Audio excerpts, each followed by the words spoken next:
Mes chers compatriotes, nous sommes aujourd'hui le mercredi 15 janvier 2025, jour de Conseil des ministres, et la porte-parole, la ministre porte-parole du gouvernement, Madame Sophie Primas, a été interrogée à l'issue du Conseil des ministres en tant que porte-parole.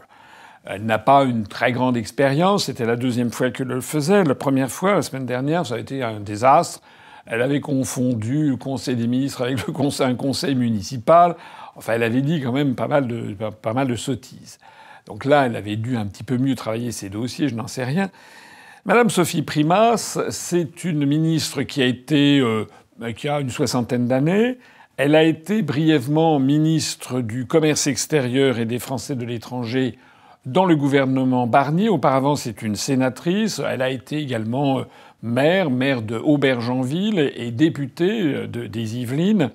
Elle a eu une carrière au RPR, puis à l'UMP, puis aux Républicains. Et maintenant, elle est, si j'ai bien compris, à Nouvelle Énergie, qui est le groupuscule qui a été créé par M. David Lisnard, le maire de Cannes, dans le cadre de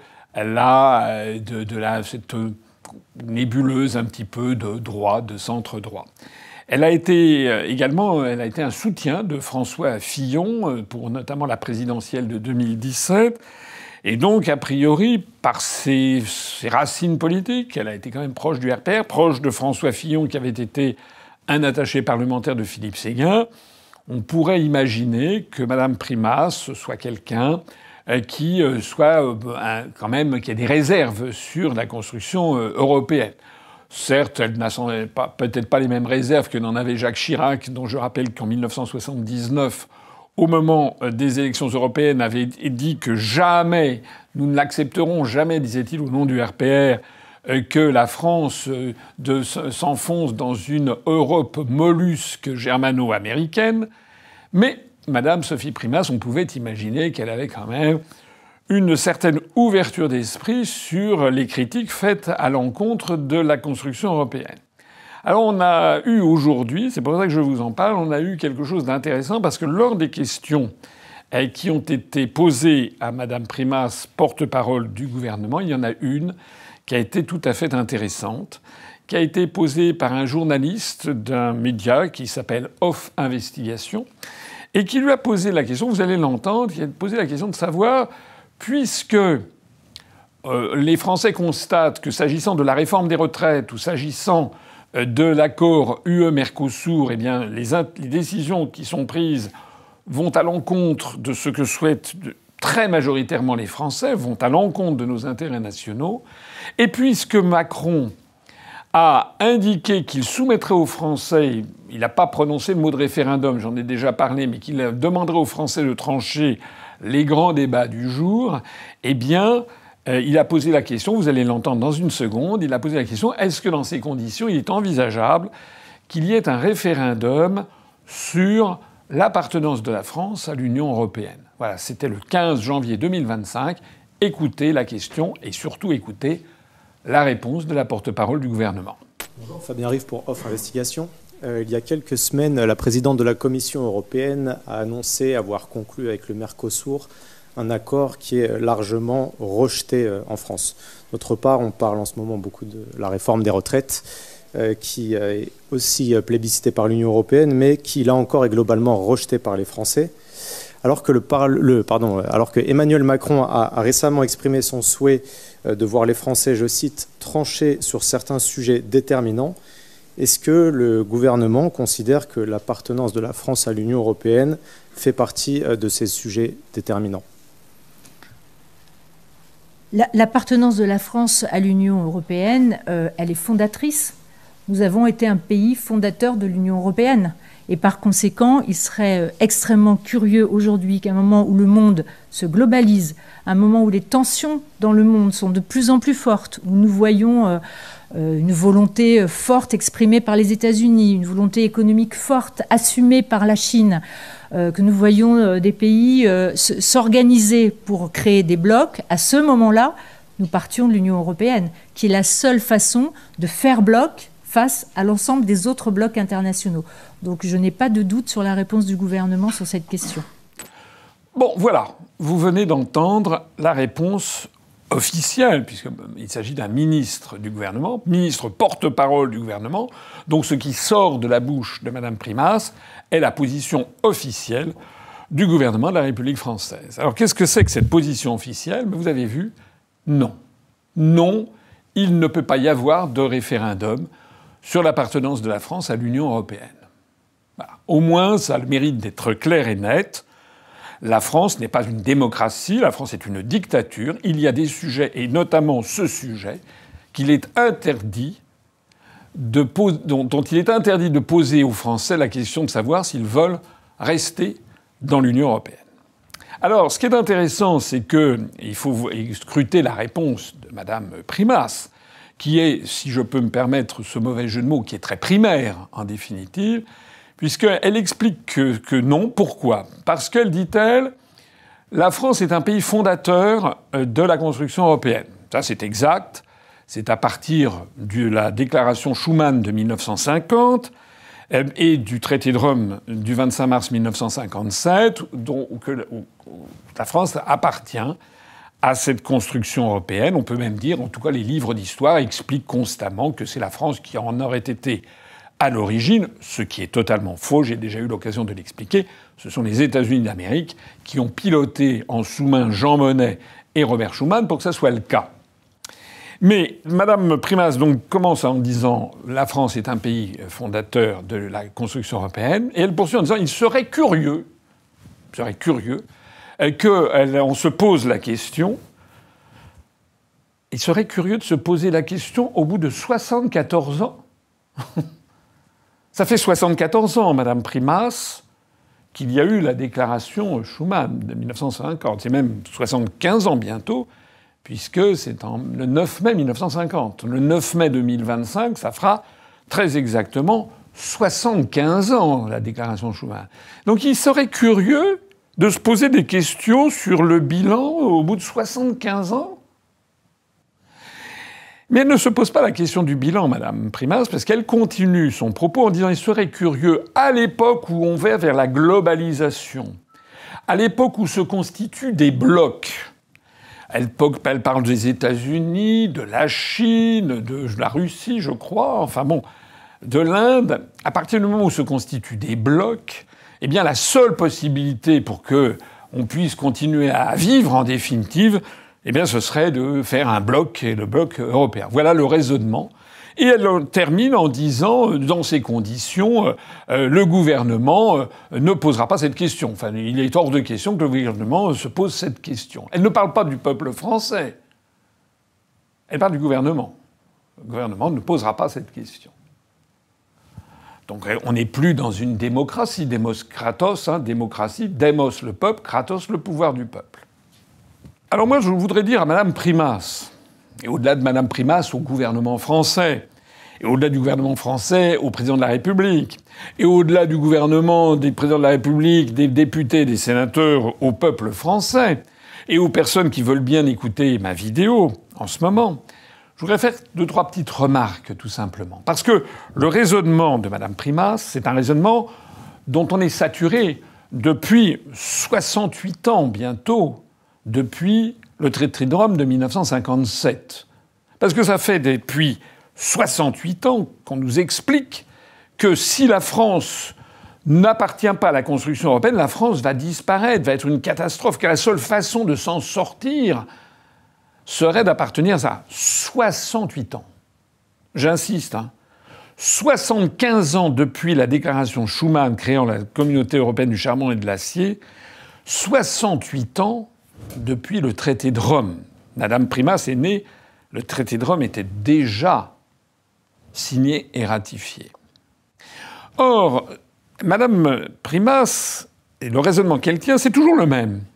C'est-à-dire, ce sont des promesses, ce sont des affirmations. On ne pourra pas si on ne fait pas bloc. Mais il n'y a jamais de bilan qui soit fait. Au bout de 68 ans, on ne fait pas le bilan. Le bilan est interdit.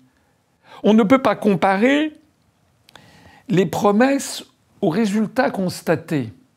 Alors, je suis d'accord que en 1959, 60, 61, quelques années après la signature du traité de Rome, il était un petit peu tôt pour faire le bilan, je suis d'accord. D'autant plus que la France était empêtrée dans la question algérienne, de la guerre d'indépendance en Algérie. D'accord. Je peux comprendre qu'en les années 63, 64, 65, 66, on puisse encore se poser des questions. Mais dès cette époque-là, ça ne marchait pas.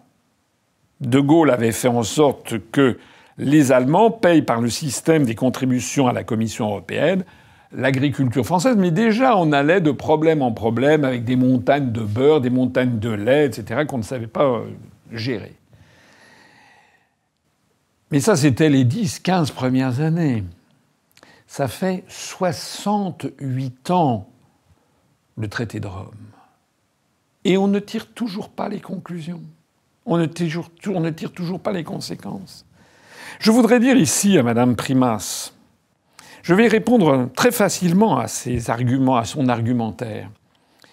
Le 10 octobre 2024, c'était il y a quelques semaines, l'ambassadeur de France à l'Organisation des Nations Unies, au Conseil de sécurité, M. Nicolas de Rivière, a fait un discours enflammé. Il avait d'ailleurs demandé, au nom de la France, membre permanent du Conseil de sécurité, il avait demandé une réunion sur la situation au Liban. Et M. Nicolas de Rivière avait, dans le cadre de son discours, il avait dit très exactement ceci: les déplacés doivent pouvoir retourner chez eux, en Israël comme au Liban. Il est impératif de restaurer la souveraineté et l'intégrité territoriale du Liban. C'est la position officielle de la France, d'ailleurs, depuis des décennies, qui est d'ailleurs justifiée. La France, depuis des décennies entières, c'est Jacques Chirac l'avait dit, Mitterrand, tous les présidents de la République française disent qu'il faut respecter l'indépendance et la souveraineté du Liban. Mais le Liban, Madame Primas, fait 10 000 km² et a 5,2 millions d'habitants. C'est-à-dire que le Liban a une superficie qui le situe entre la région Corse et la région Île-de-France. Que la population libanaise est à peu près 42-43% de la population de l'Île-de-France. Alors on nous explique, le même gouvernement nous explique que la France doit prendre fait et cause pour assurer la souveraineté du Liban, qui est grand comme 80% de l'Île-de-France et qui a même pas la moitié de sa population. Et les mêmes nous expliquent que la France doit absolument fusionner dans un État-continent pour continuer à survivre dans le monde de demain. Ce que je dis du Liban, on peut le dire à d'autres d'ailleurs. L'État d'Israël, par exemple, qui a, selon qu'on compte ou non, certains territoires occupés, entre 20 000 et 22 000 km², représente à peu près les 2/3, 66% de la superficie de la région Normandie. Et l'État d'Israël a 10 millions d'habitants, c'est-à-dire à peu près 80% de la population de l'Île-de-France. Avez-vous déjà vu un président de la République française expliquer que l'État d'Israël est beaucoup trop petit, qu'il ne peut pas défendre sa souveraineté et qu'il doit fusionner avec les 26 pays alentours? Pourquoi Mme Primas ne propose-t-elle pas que le petit État d'Israël fusionne avec les 26 États alentours? Et puis il y en a bien d'autres que je pourrais citer. La cité-État de Singapour, qui est grande comme la moitié de l'Île-de-France, est un des pays les plus riches du monde, plus riche par habitant que les Français, avec un PIB par habitant très supérieur, et qui continue de croître à très vive allure. Et puis sans aller ni au Liban, ni à Singapour, ni en Israël, ni à Hong Kong, ni dans un très grand nombre de petits pays du monde. Je pourrais citer le Qatar, Bahreïn, etc. Arrêtons-nous tout simplement en Europe. Un pays frontalier de la France, la Suisse. Madame Primas, la Suisse, vous en faites quoi de la Suisse, qui est grande comme la région Rhône-Alpes, qui a à peu près 10 millions d'habitants, c'est-à-dire 80% de la population de l'Île-de-France. La Suisse qui est en dehors de l'Union européenne, en dehors de l'euro, en dehors de l'OTAN. La Suisse, c'est l'un des pays du monde les plus riches par habitant. C'est un pays d'ailleurs qui est classé numéro 1 mondial par l'indice de développement humain du Programme des Nations Unies pour le développement, tout comme d'ailleurs l'Islande avec 330 000 habitants ou la Norvège avec 5 millions d'habitants. Ces 3 pays d'Europe occidentale sont les 3 qui se situent au firmament des pays les plus riches par habitant. Et ce sont les 3 pays qui ont refusé bec et ongle d'entrer dans l'Union européenne et dans l'euro. Comment Mme Primas explique-t-elle ce phénomène ? Comment Mme Primas explique-t-elle, on apprenait il y a quelques jours, qu'au cours de l'année 2024, il y a énormément de banques centrales qui rachètent de l'or en ce moment. Il y a eu beaucoup d'achats d'or, je crois plus de 1200 tonnes au cours de la seule année 2024 par des banques centrales qui ont très peur des événements économiques mondiaux. Et le pays du monde dont la banque centrale a acheté le plus d'or, c'est la Chine. 1,5 milliard d'habitants. Et en 2, c'est la Suisse, qui a acheté plus d'or que le numéro 3, qui se trouve être l'Inde. Comment Mme Primas explique-t-elle ça, alors que la Suisse, avec son franc suisse, aurait dû être, d'après l'idéologie européiste, complètement liquidée? Comment Mme Primas explique-t-elle d'ailleurs aussi que la Suisse nous ait appris il y a quelques jours qu'elle venait de créer son propre cloud, en termes informatiques, cloud pour assurer sa souveraineté nationale. Ce que la France n'est même pas capable de faire. On pourrait multiplier sans arrêt les commentaires que je viens de faire pour montrer qu'en réalité, loin d'assurer les promesses qui avaient été faites, la construction européenne est en train d'entraîner la France vers le néant, vers la destruction absolue. Il y a une formule qui était celle du philosophe français Blaise Pascal qui disait « Le malheur veut que l'homme n'est ni ange ni bête et que qui veut faire l'ange fait la bête. » Une autre formule, c'est un proverbe français ancien qui dit que l'enfer est pavé de bonnes intentions. Un autre proverbe que Mme Primas, le gouvernement, le président de la République, les parlementaires français devraient méditer, c'est un proverbe chinois qui dit que avoir toujours la même stratégie, c'est ne pas avoir de stratégie. Et un autre proverbe chinois qui dit « c'est dormir toute sa vie que de croire à ses rêves ». En réalité, les partisans de la construction européenne, ils ne savent même plus pourquoi ils le font d'ailleurs. C'est un philosophe américain qui s'appelait Santayana, qui était d'origine espagnole, qui avait eu cette formule que le fanatisme, c'était de continuer à faire quelque chose sans plus savoir pourquoi on le fait. À aucun moment, jamais, on a le droit de s'interroger sur le bilan exact de la construction européenne. À aucun moment, on a le droit de se poser la question, est-ce que finalement, ça ne serait pas mieux si on était à l'extérieur? Et plus le débat est verrouillé, et plus c'est une fatalité qui nous entraîne vers la destruction. En fait, la construction européenne ressemble, comme 2 gouttes d'eau, à la construction du socialisme. Je me rappelle, lorsque je suis sorti de l'ENA en 1985, j'étais allé avec des amis en Russie, en Union soviétique. J'étais allé à Leningrad, comme on l'appelait à l'époque, qui est redevenu Saint-Pétersbourg. J'étais allé à Moscou. J'étais allé en République socialiste soviétique d'Ukraine. J'étais allé à Odessa et à Kiev. Tout ça étant dans le même ensemble de l'URSS. Et il y avait un guide qui nous avait été dévolu. Et qui était un guide qui, évidemment, récitait la doxa du régime. Et je me rappelle très bien que l'un d'entre nous avait dit « Mais enfin, l'URSS ne cesse que d'accumuler des problèmes dans tous les domaines. » On voyait les files d'attente devant les magasins d'alimentation. On voyait la médiocrité du niveau de vie des gens. On voyait à quel point ils n'avaient pas accès aux biens de grande consommation. La possession d'une voiture, souvent assez minable d'ailleurs, était réservée à quelques privilégiés. Ils n'avaient pas la possibilité de s'exprimer. Il y avait une pensée, une vérité officielle. C'était le nom d'ailleurs du journal. La Pravda, ça veut dire la vérité. Et donc on disait, mais enfin, l'accumulation de tous ces déboires, quand est-ce que le communisme va s'effondrer ? L'un d'entre nous avait posé cette question parce que il y avait partout, on voyait des bandeaux qui disaient « Kommunism pobjedet », ça veut dire « le communisme vaincra ».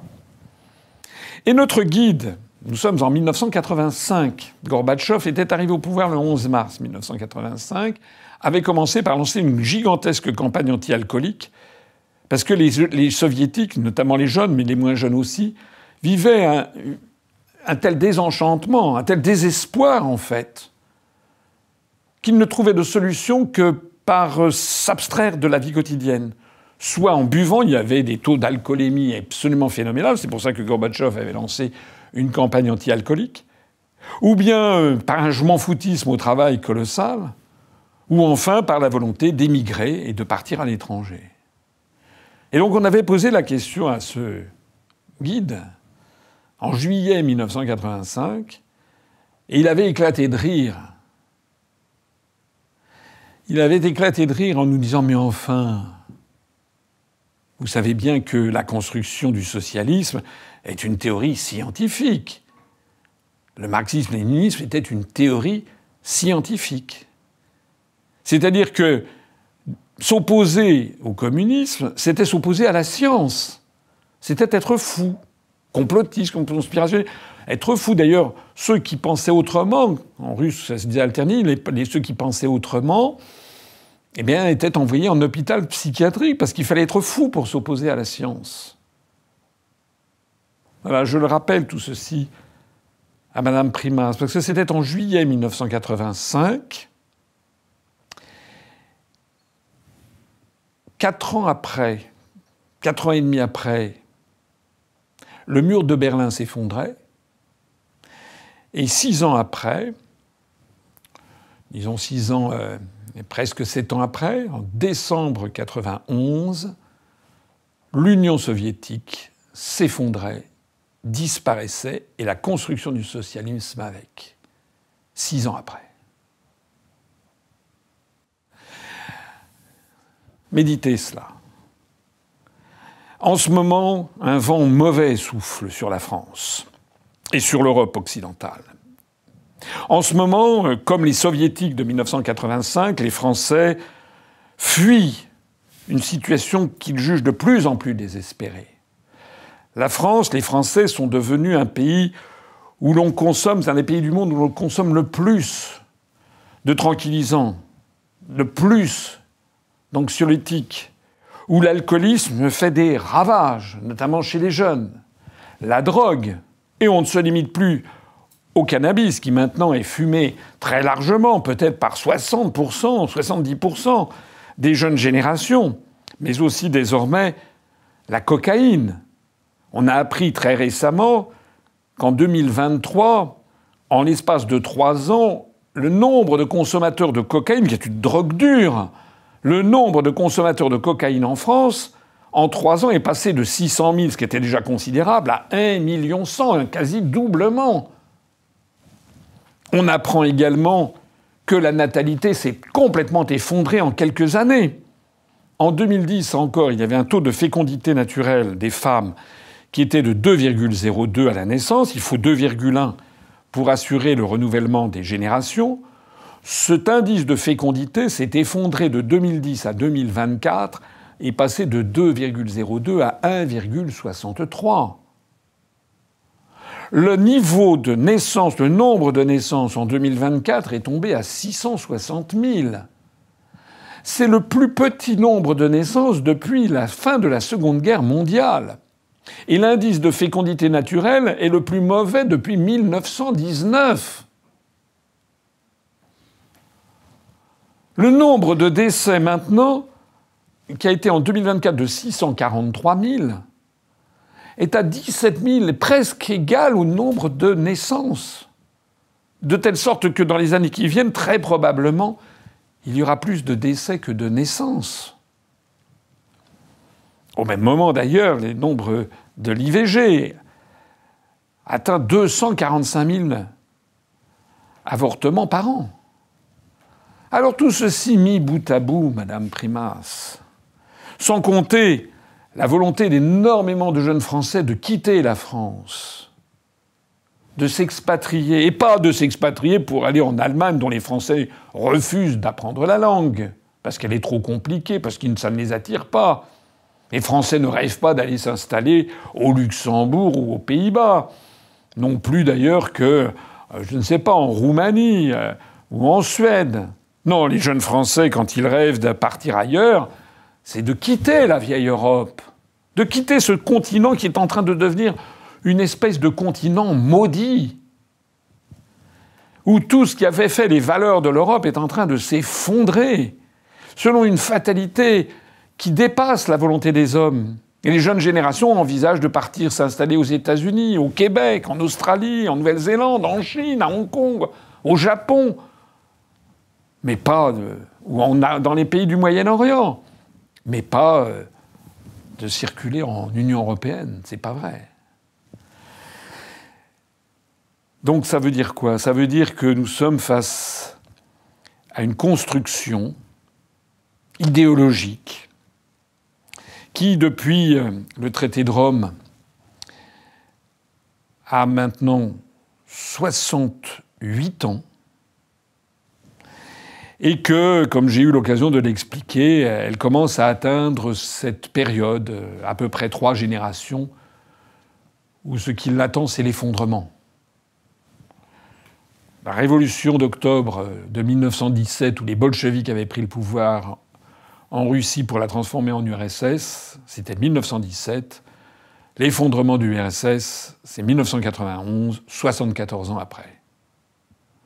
Si on fait le parallèle, si on ajoute 74 ans au traité de Rome, eh bien c'est dans 6 ans. Et si on ajoute 74 ans à la déclaration Schuman de 1950, ben on y est. On est dans les mêmes zones. Et comme en URSS, nous avons affaire à une classe politique qui ne voit pas ce qui est en train d'arriver. Ils ne le peuvent pas. Leur intérêt personnel, c'est le déni total, de refuser de tirer les conclusions de la situation, qui est calamiteuse. Il n'y a pas un seul secteur de l'activité où les promesses de la construction européenne n'aient été suivies des faits. Que ce soit l'industrie, que ce soit l'agriculture, la recherche, l'enseignement, l'éducation, la santé, la diplomatie, les questions militaires, le rayonnement linguistique, le rayonnement culturel, l'énergie, etc., etc. Dans tous les domaines, la catastrophe est consommée. Il ne reste donc plus que ces espèces de mantras à Madame Primas qui répète ce que l'on nous répète depuis 68 ans, c'est que si on ne faisait pas la construction européenne, la France n'existerait pas. C'est une pensée morte. C'est une pensée qui est au bord de mourir. Et quand une idéologie arrive dans sa phase d'agonie ultime, eh bien, elle devient méchante, elle serre les boulons, elle interdit le débat. C'est ce qui s'était passé à la fin de l'URSS avec les dissidents qui étaient envoyés en hôpitaux psychiatriques, Solzhenitsyn qui avait été expulsé de l'Union soviétique sous Brejnev. Le débat était interdit. C'est exactement ce qui se passe maintenant en France, où on a une caste qui prétend interdire le débat. Interdire le débat sur la construction européenne, elle l'a dit d'ailleurs. Il n'y aura pas, on ne demandera pas aux Français s'ils sont pour ou contre. Il n'y aura pas de débat. D'ailleurs, je suis la preuve vivante de cette situation. Il y a encore une dizaine d'années, quand j'ai créé l'UPR, je passais ici ou là. Maintenant, la censure qui me frappe, et qui frappe d'ailleurs ceux qui s'aventurent sur l'idée de parler du Frexit, la censure est désormais totale. À l'occasion des vœux de nouvelle année, j'ai envoyé mes vœux à un certain nombre de journalistes. Tous ne m'ont pas répondu. Quelques-uns m'ont répondu.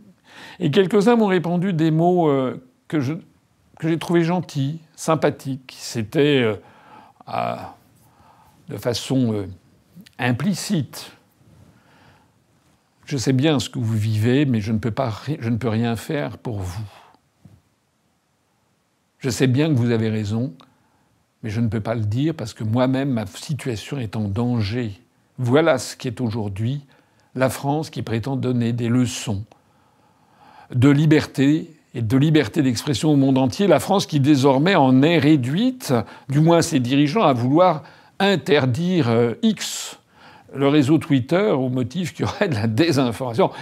C'est cocasse quand on voit les monceaux de désinformation déversés quotidiennement par les grands médias du système, que ce soit sur la Covid-19, que ce soit sur l'économie, que ce soit sur la Russie qui devait être écrasée. Rappelez-vous Bruno Le Maire qui avait dit qu'il allait mettre l'économie russe à genoux, que ce soit sur le niveau de la dette, où le gouvernement et le président de la République ont menti effrontément à la représentation nationale, de la dénonciation même du rapporteur du budget à l'Assemblée nationale et au Sénat. Nous sommes dans une situation où les médias ont été complètement verrouillés et le verrouillage ultime concerne justement ce qui signe le drame de notre pays, c'est qu'il est désormais interdit au peuple français de vouloir reprendre son droit inaliénable à décider lui-même de son propre avenir. Voilà, je voulais vous le dire parce que je trouve que cette déclaration de Madame la porte-parole du gouvernement Bayrou a au moins un mérite. Désormais, les choses sont parfaitement claires. Nous avons un ennemi de l'intérieur. Nous avons un gouvernement qui a décidé d'interdire aux Français le débat de notre appartenance à l'Union européenne. Nous avons un gouvernement qui sert des intérêts étrangers. Nous avons un gouvernement qui entraîne notre pays vers la destruction finale. Nous sommes entrés donc en phase finale de cette affaire. Les mois, les années qui viennent vont être extraordinairement difficiles et agités parce que de toute façon, cet édifice de la construction européenne s'effondrera. Et il vaudrait beaucoup mieux que les Français puissent en sortir avant, dans le calme, plutôt que cette affaire ne se fasse à chaud, lorsque par exemple les Allemands décideront de s'en aller, ou lorsqu'il y aura une crise financière absolument aiguë, qui plongera la France dans la faillite et où on nous exigera, les puissances étrangères exigeront de vendre à l'encan notre patrimoine national, voire pourront même nous envahir. Méditez tout ceci, méditez que nous ne sommes plus en démocratie mais en dictature, et je vous en prie, faites circuler cette vidéo, demandez, suggérez aux gens autour de vous de réfléchir notamment à tous les arguments que j'ai avancés. Il y en a 1000 autres. Mais tous ces arguments que beaucoup de Français n'ont jamais entendus. Et que Madame Primas et tous les gens qui sont avec elle refusent d'examiner, refusent de débattre de ces arguments parce que, comme me l'avait dit un journaliste célèbre, ils ne savent pas quoi me répondre. Vive la France indépendante et souveraine.